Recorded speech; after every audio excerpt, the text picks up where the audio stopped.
السلام علیکم ورحمۃ اللہ وبرکاتہ۔ امید کرتی ہوں آپ سب بہن بھائی خیریت سے ہوں گے، اور اللہ تعالیٰ ہم سب کے روزے ہمارے، میں نا بڑی روتلو ہوں تو اس لیے میری آواز شروع میں ہی رونے والی ہو جاتی ہے۔ ہاں، میں وہی انسان ہوں جو وارث ماموں کے لیے بد دعائیں کرتی تھی، لیکن میں ابھی پیچھے ایک بچی کو بتا رہی تھی کہ وارث ماموں اپنی جھولی اٹھا کے راتوں کو دعائیں کرتے ہوتے تھے کہ چاند اسلام قبول کر لے، تو دعائیں کبھی رد نہیں جاتی، وہ دعائیں جو اللہ سے مانگی جاتی ہیں وہ دعائیں کبھی رد نہیں جاتی۔ میں نے اپنی 25 سالہ زندگی جو تھی وہ کرسچینٹی میں اچھی خاصی پریچنگ میں گزاری، میں چرچ میں پریچ کرتی تھی، کلام پیش کرتی تھی، ایک آپ کہہ لیں کہ کٹر مسیحی تھی میں، اور ایسی مسیحی تھی جو وارث ماموں کو یعنی بولنے نہیں دیتی تھی فیملی میں۔ جب مجھے پتہ چلتا تھا کہ آج وارث ماموں فلاں فیملی میں وزٹ کر کے گئے ہیں، میں اس گھر میں پہنچ جاتی تھی اس سے پہلے کہ وارث ماموں کی باتیں ان کے ذہن پہ اثر کریں۔ مجھے خدا کا کلام پیش کرنا ہے، ان کے گھر پہ جا کے دعا کرنی ہے تاکہ شیطان اپنا کام نہ کرے، بیکاز میرے نزدیک وارث ماموں جو کام کرے تھے وہ شیطان کا کام تھا، کیونکہ وہ خداوند سے دور کر رہے تھے میرے لوگوں کو۔ تو میں اس فیملی میں پہنچ جاتی تھی، اپنے لوگوں کو چاہتی تھی کہ وہ خداوند کے ساتھ جڑے رہیں، وہ کبھی خداوند کا انکار نہ کریں، وہ یسوع مسیح کا انکار نہ کریں۔ یہ سب میری یعنی میں آپ کہہ لیں کہ ایک اسٹرانگ ورک کرتی تھی۔ مجھے اس چیز کا ڈر رہتا تھا کہ وارث ماموں کی وجہ سے اب مزید لوگ اسلام قبول نہ کر لیں، لیکن کیا پتا تھا کہ اللہ تعالیٰ مجھے ہی دائرہ اسلام میں لے آئیں گے اور میں ہی وہ شخص بنوں گی جو اسلام قبول کرے گی۔ CSS کر رہی تھی، میں نے BA کمپلیٹ کیا اپنا، اور اس کے بعد میں CSS کر رہی تھی۔ اس کے دوران اللہ تعالیٰ نے مجھے یہ توفیق دی کہ اسٹڈی آف ڈفرنٹ ریلیجنس کی کتاب پڑھنے کے دوران یہ سبجیکٹ جب میں پڑھ رہی تھی تو مجھے پتا چلا کہ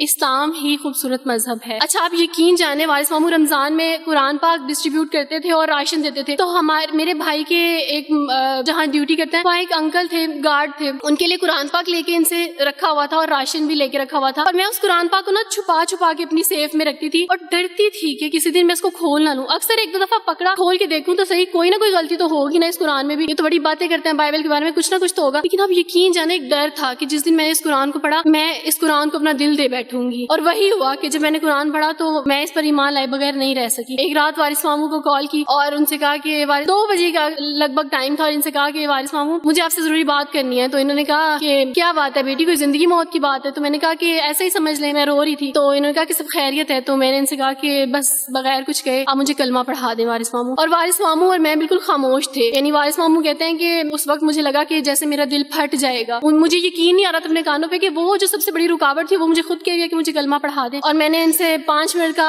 یعنی اسپیس لی کال پہ، اور 5 منٹ میں نے دعا کی، لیکن اس کے بعد میں نے کہا کہ اگر میں حق پہ ہوں، سچ پہ ہوں، تو بس پھر خداوند اس کو ہو لینے دے، اور وہی ہوا۔ میں نے اسلام قبول کیا اور سوچا تھا کہ CSS کمپلیٹ کرنے کے بعد فیملی میں اناؤنس کروں گی، لیکن اللہ تعالیٰ نے کچھ اور منصوبے بنائے ہوتے ہیں، انسان کے کچھ اور منصوبے ہوتے ہیں۔ آپ یقین جانے میری فیملی کو جلدی پتا چل گیا۔ ایک رات میرے بابا نے وارث ماموں کو گھر بلایا اور ان سے کہا کہ ہم چاند کی شادی کرنا چاہتے ہیں، آپ اس سے پوچھ دیں کہ اگر کسی کو پسند کرتے ہو تو ہم اس کی شادی اس سے کر دیں، ہم جو ہے نا وہ اس کی مرضی کے خلاف نہیں جائیں گے۔ تو میں نے ان سے کہا کہ آپ ایسا نہیں کر پائیں گے، انہوں نے کہا کہ نہیں ہم کر سکتے ہیں۔ مجھے یہ تھا کہ مجھے پچھتاوا نہ رہے کہ میں نے شاید اس دن پاپا سے بات کرتی تو پاپا مان جاتے۔ تو میں نے ان سے کہا کہ پاپا میں ایک مسلمان مرد سے شادی کروں گی، آپ ایسا میرے لیے کر سکتے ہیں؟ اگر آپ کسی مسلمان سے میری شادی کریں گے تو ٹھیک ہے، میں شادی کرنے کے لیے تیار ہوں۔ میری گھر میں ایک سناٹا چھا گیا، اور اس خاموشی کے بعد جو ہے یعنی سب فیملی والے رونے شروع ہو گئے۔ انہوں نے کہا کہ آپ اپنے مذہب میں واپس آ جاؤ، لیکن یہ ہے کہ میں دین اسلام قبول کر چکی تھی۔ آپ یقین جانے جس طرح لوگ مختلف ہیں اسی طرح ان کے مسائل بھی مختلف ہیں۔ مجھے مینٹلی بے انتہا ٹارچر کیا گیا، مینٹلی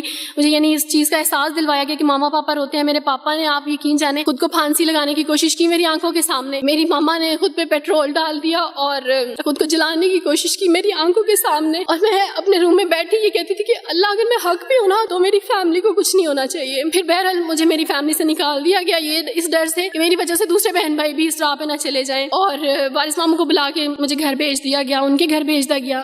جب میں گھر سے آ رہی تھی تو وارث ماموں نے کہا کہ بیٹی اگر آپ کا کوئی سامان ہے تو آپ لے لیں۔ تو میں نے ان سے کہا کہ اس گھر سے صرف ایک ہی چیز میرے ساتھ جا رہی ہے اور وہ ہے میرا نام جو ماما پاپا نے مجھے دیا تھا۔ میں چاند رات میں پیدا ہوئی تھی اس لیے انہوں نے میرا نام چندہ رکھا تھا، بس وہ نام لے کے آئی۔ آپ یقین کریں ہمیں کہا جاتا ہے جبرن اسلام قبول کیا جاتا ہے، اسلام قبول کرنے کے بعد وہ جبر کیا جاتا ہے کہ آپ سوچ بھی نہیں سکتے۔ آپ کو اپنے ماں باپ سے ہی ملنے نہیں دیا جاتا، آپ کو اپنے ہی چھوٹے بہن بھائیوں کے پاس نہیں جانے دیا جاتا۔ آپ ہاسپٹل میں تھی ڈلیوری کے ٹائم، آپ یقین جانے میرے پاس کوئی بھی نہیں تھا جو مجھے بیڈ سے اٹھا کے بٹھا سکے۔ ایسے موقع پہ مجھے اپنے اپنوں کی ضرورت تھی، لیکن میرے اپنوں کے جبر نے میری ماما کو مجھ سے دور رکھا، میرے بہن بھائیوں کو۔ میرے کرسچن کولیگس نے ہی میری فیملی کو پریشرائز کیا کہ اس کو فیملی سے نکال دیں، کیونکہ اگر آپ اس کو ملیں گے تو مزید لوگ بھی عبد الوارث کی طرح چندہ کی طرح اسلام قبول کریں گے۔ میں نا ہاسپٹل میں لوگوں سے کہتی تھی کہ مجھے بیڈ سے اٹھا کے بٹھا دیں، سیزیرین کے بعد میں اٹھ نہیں سکتی، میرا بیبی رو رہا ہے، کوئی مجھے بیبی پکڑا سکتا ہے۔ آئیڈیا ہی نہیں تھا ہاسپٹل میں کیا کیا لے کے جاتے ہیں. میرے پاس ایسا دوپٹہ نہیں تھا جو میں چینج کر سکتی. ایسے موقعوں پہ آپ یقین جانے آزمائش اور جبر اسلام قبول کرنے کے بعد میرا ہے. مجھے